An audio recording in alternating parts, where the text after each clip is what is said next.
Video disclaimer: This video is only for entertainment purpose, so please don't take seriously. Hello guys, मेरा नाम है मानव और आपका स्वागत है आपके अपने चैनल आरसी मैशअप में।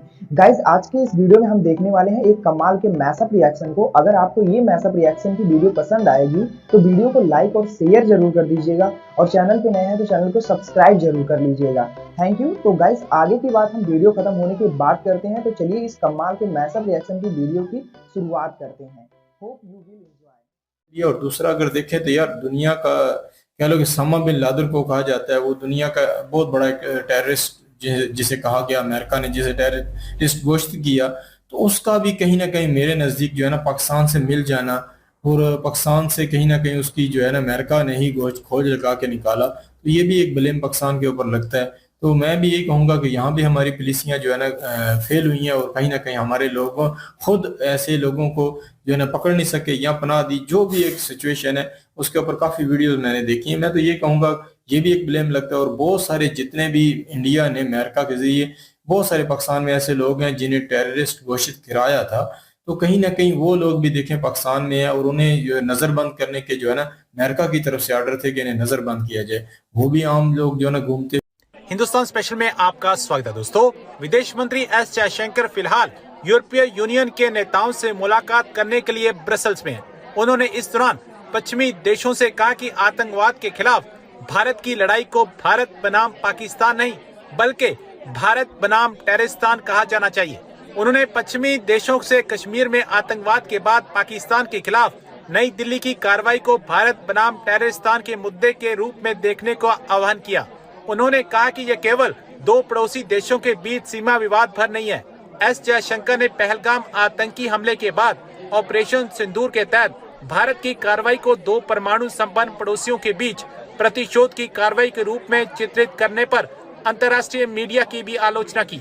उन्होंने कहा, मैं आपको एक बात याद दिलाना चाहता हूँ, ओसामा बिन लादेन नाम का एक आदमी था। वह पाकिस्तानी सैन्य शहर में वर्षों तक सुरक्षित क्यों महसूस कर रहा था। मैं चाहता हूँ दुनिया समझे, ये केवल भारत पाकिस्तान का मुद्दा नहीं है, यह भारत और टेररिस्तान के बीच की लड़ाई का मुद्दा है। जैसे आपने देखा कि डॉक्टर जयशंकर ने वहां पर बात की, तो डॉक्टर जयशंकर ने ओपनली पाकिस्तान को एक तरह से स्टेट स्पॉन्सर ऑफ टेररिज्म कहा।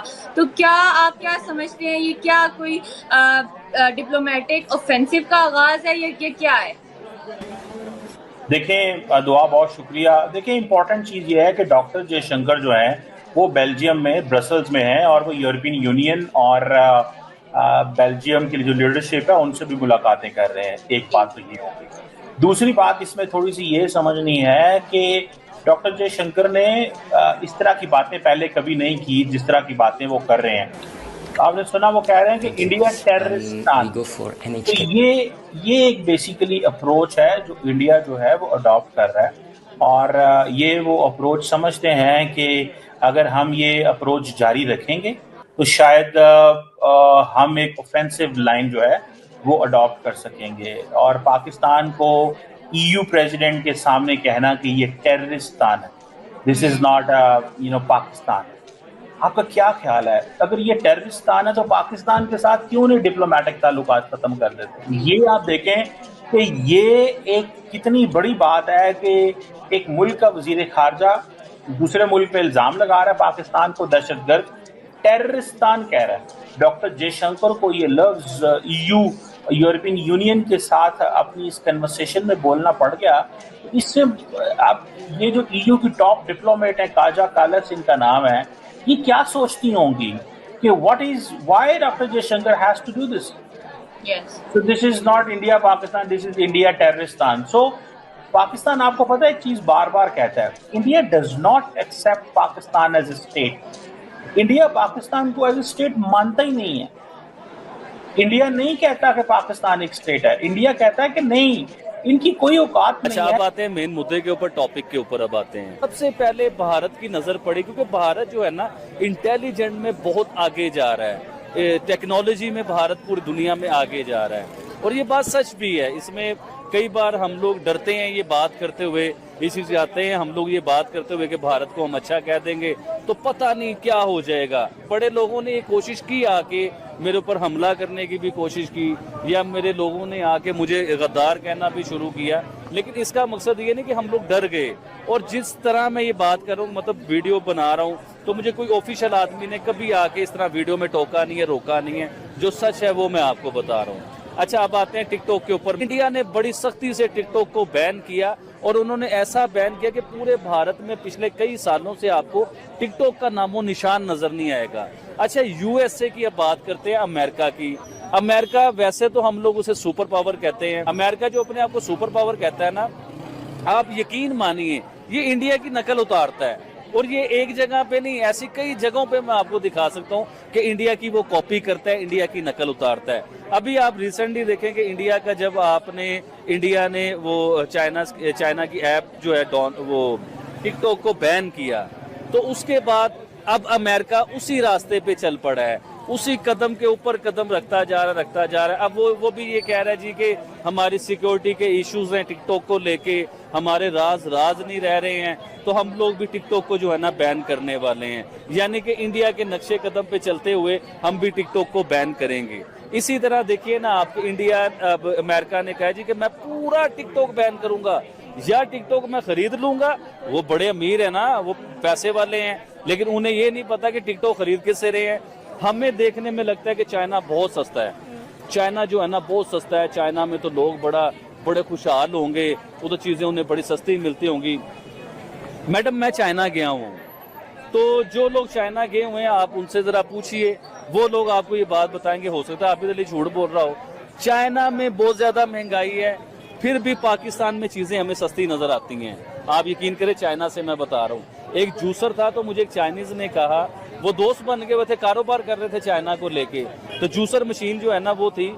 तो मुझे चाइनीज़ ने कहा कि यार आप पाकिस्तान से जब नेक्स्ट टाइम आओगे ना, तो हमारे लिए जूसर लेते आना। तो मैं बड़ा हैरान हुआ उसकी बात सुन के। मैंने उसे कहा, मैं कि यार आपका दिमाग खराब हो गया है, चाइना से जूसर आता है पाकिस्तान, और पाकिस्तान से जूसर मैं लेके आऊँ, वो तुम्हारे लिए इधर लेके आऊँ, तो तुम चाइना से ले लो, इधर से बन के तो हमारे पास आया है। उसने कहा, भाईजान आपके उधर जूसर कितने का? मैंने उसे कहा जी 6,000 से लेके 15,000 रुपए तक जूसर मिल जाता है। उसने कहा 20,000 से लेके 30,000 रुपए तक का जूसर है, वो इधर चाइना के बीच में। चाइना दुनिया को तो प्रोडक्ट सस्ती देता है, क्योंकि उसकी क्वांटिटी होती है। 1 लाख बना दिया, 10 लाख बना दिया, 1 करोड़ बना दिया, तो उसकी कॉस्ट भी कम होती है, उसमें 2 नंबर मटेरियल। और दूसरा अगर देखें तो यार दुनिया का कह लो कि उसामा बिन लादेन को कहा जाता है, वो दुनिया का बहुत बड़ा टेररिस्ट जिसे कहा गया, अमेरिका ने जिसे टेररिस्ट घोषित किया, तो उसका भी कहीं ना कहीं मेरे नज़दीक जो है ना पाकिस्तान से मिल जाना, और पाकिस्तान से कहीं ना कहीं उसकी जो है ना अमेरिका ने ही खोज लगा के निकाला, तो ये भी एक ब्लेम पाकिस्तान के ऊपर लगता है। तो मैं भी यही कहूँगा कि यहाँ भी हमारी पुलिसियाँ जो है ना फेल हुई हैं, और कहीं ना कहीं हमारे लोगों खुद ऐसे लोगों को जो है ना पकड़ नहीं सके या पनाह दी। जो भी एक सिचुएशन है उसके ऊपर काफ़ी वीडियोस मैंने देखी हैं। मैं तो ये कहूँगा ये भी एक ब्लेम लगता है। और बहुत सारे जितने भी इंडिया ने अमेरिका के ज़रिए बहुत सारे पाकिस्तान में ऐसे लोग हैं जिन्हें टेररिस्ट घोषित कराया था, तो कहीं ना कहीं वो लोग भी देखें पाकिस्तान में है, और उन्हें जो है नज़रबंद करने के जो है ना अमेरिका की तरफ से आर्डर थे कि इन्हें नज़रबंद किया जाए। वो भी आम लोग जो है ना घूमते फिरते हैं और आम जगह पे और हर जगह पे जलसे जुलूस करते हैं। तो ये चीज़ें जब इंडिया ने देखी हैं, तो वो लोग जो इंडिया को कह लो कि चाहिए थे, जिन्होंने इंडिया में गलत हरकतें की थी, बड़ी सख्त किस्म की वो हरकतें थी, तो वो इंडिया को कहीं ना कहीं बाहर नज़र आएंगे, तो इंडिया को तो गुस्सा आएगा।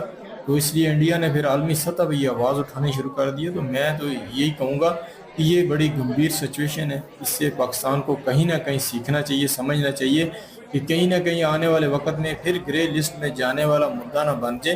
तो ये है कि पाकिस्तान को भी किसी न किसी तरीके से जो है ना इस जो ये टेररिस्ट वाली जो सिचुएशन है, इससे कहीं ना कहीं दूर अपने आप को करना चाहिए। ऐसे कड़े जो है ना फैसले करने चाहिए, क्योंकि अगर ऐसी ही सिचुएशन मेरे नज़दीक बनी रही तो आने वाले वक्त में पाकिस्तान पर जो लिए काफ़ी खतरा बन सकता है। बाकी दूसरा इन्होंने चाइना के ऊपर भी बात की है, तो चाइना वाकई यार बड़ा अजीबो गरीब कंट्री है, उसकी तो आए रोज़ हमें नई से नई खबर मिल जाती है। बड़ी अजीबो गरीब उसकी सोच है, और देख लें कि वहाँ के लोग यहाँ से अगर कोई चीज़ मंगवा रहे हैं तो ये बड़ी कितनी अजीबो गरीब बात है कि कैसा चाइना का जो है ना एक कैसा एक मतलब है अलग तरह का उसका एक बिहेवियर है कुछ जगह के लिए कुछ तरह की चीज़ें बनाता है, मतलब वो सस्ती भी बनाता है, महंगी भी बनाता है, और उस पर भी अपनी स्ट्रेटजी उसकी बड़ी जो है ना ख़ास है, जिसकी वजह से वो दुनिया भर में जो है ना फेमस हुआ पड़ा है। बाकी ये कहीं ना कहीं उसकी जो नेगेटिविटी जो है वो लोग उससे अगर थोड़ा सा उभारें, लोगों को दिखाएं, तो ये है कि उसका ये जो चेहरा है ये हर एक तक पहुंचना चाहिए, क्योंकि उसकी जो सिचुएशन है ना, उसने 2 नंबर जो बनाई हुई है उसके मुकाबले में इंडिया आ चुका है। तो लोग इंडिया को प्रमोट करें, इंडियन चीज़ों को प्रमोट करें, इसके मुकाबले में कि चाइना के ऊपर जो है ना, क्योंकि चाइना 2 नंबरी बहुत ज़्यादा करता है। तो इसलिए अगर इंडिया को प्रमोट इसके मुकाबले में किया जाए तो इंडिया कहीं ना कहीं इससे बेस्ट कंट्री है मेरे नज़दीक। बिल्कुल जी, बात तो सही है। और बिल्कुल जी, बात तो सही है। और एस जयशंकर साहब जो हैं, उनकी जो बातें हैं, जो स्टेटमेंट उन्होंने दिया है, अक़वाम मुत्तहिदा में उन्होंने कहा था जी कि भाई हमारी जो लड़ाई है वो दहशतगर्दी के साथ है, और जब तक टेररिस्ट जहां भी होंगे, हम उनको, अगर वो कश्मीर में आते हैं, पाकिस्तान से आते हैं, या जहां से भी आते हैं, उन्होंने ये नहीं कहा। उन्होंने कहा कि भाई टेररिज्म के खिलाफ हमारा युद्ध है। और पहलगाम जो हुआ है, ऑपरेशन जो सिंदूर उसके बाद शुरू हुआ, ऑपरेशन सिंदूर की जो पहली शराइत थी वो यही थी। हिंदुस्तान की सरकार जो है उनकी तरफ से यही स्टेटमेंट आया था कि भाई ये जो जंग शुरू हुई है, ऑपरेशन सिंदूर जो। गाइज आपको यह मैसअप रिएक्शन का वीडियो कैसा लगा, अपने थॉट को नीचे वीडियो के कमेंट में जरूर बताइएगा। वीडियो पसंद आई हो तो वीडियो को लाइक जरूर कर दीजिएगा, चैनल पे नए हैं तो चैनल को सब्सक्राइब जरूर कर लीजिएगा। तो थैंक यू, मिलते हैं नेक्स्ट वीडियो में।